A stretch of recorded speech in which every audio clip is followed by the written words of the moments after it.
Welcome to the session 2 of fluid mechanics. Viscosity.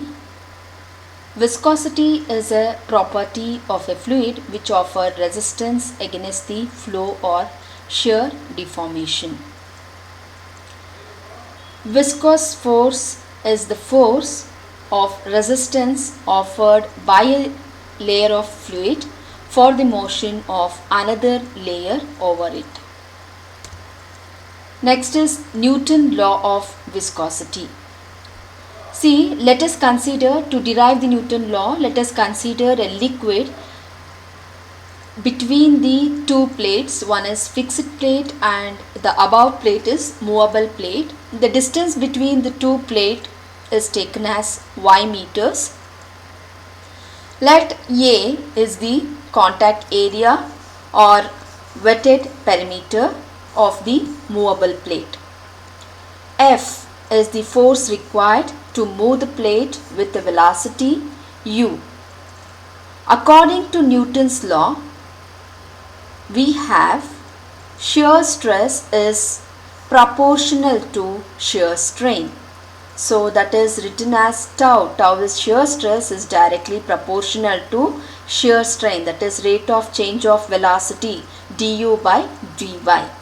So if you remove the proportionality sign, so tau will be equal to mu into du by dy, where mu is called constant of proportionality or dynamic viscosity.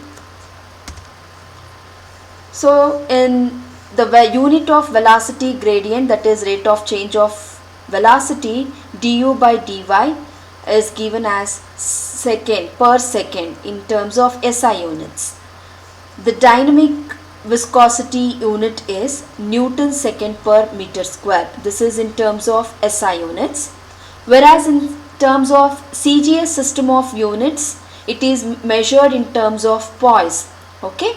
If the value of mu is given in terms of poise, then to convert that poise to SI unit, that is Newton second per meter square, we have to multiply the given value by 0.1. Next, we'll see what are the effects of pressure and temperature on viscosity of fluid. So, the first one is pressure, effect of pressure.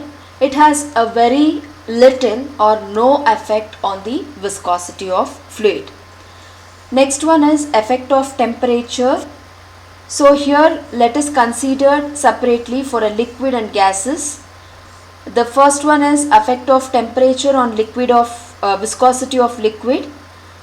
See, here we can see the viscosity in case of liquid is due to the development of cohesive forces between the molecules of adjacent layers. As the temperature increases, this cohesive forces decreases, so which in turn decreases the viscosity. So here the temperature is inversely proportional to the viscosity.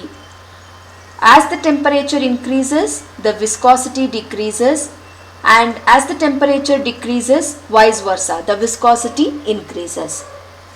Next is the effect of temperature on viscosity of gases.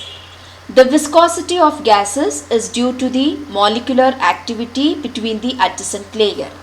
So as the temperature increases, the molecular activity also increases, and hence the viscosity increases.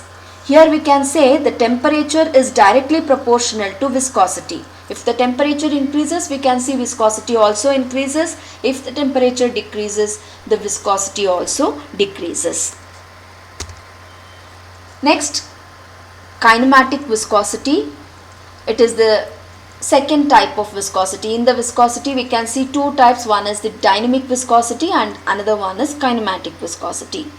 It is the ratio of dynamic viscosity of the fluid to its mass density.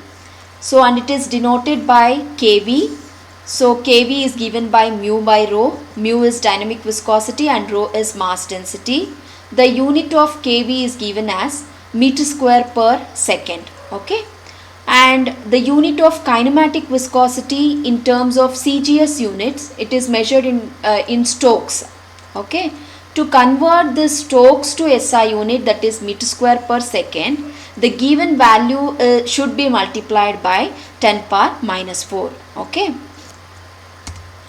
Next, there is a problem related to viscosity. Let us, I'll read out the problem first. That is, the viscosity of water is 0.01 poise.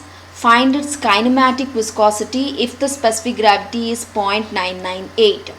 See here, they have given the viscosity of water. They have not mentioned whether it is a kinematic viscosity or dynamic viscosity. By seeing the unit, you have to identify. Since it is given in terms of poise, the viscosity is nothing but it is a dynamic viscosity is given and specific gravity is given. You need to determine the kinematic viscosity.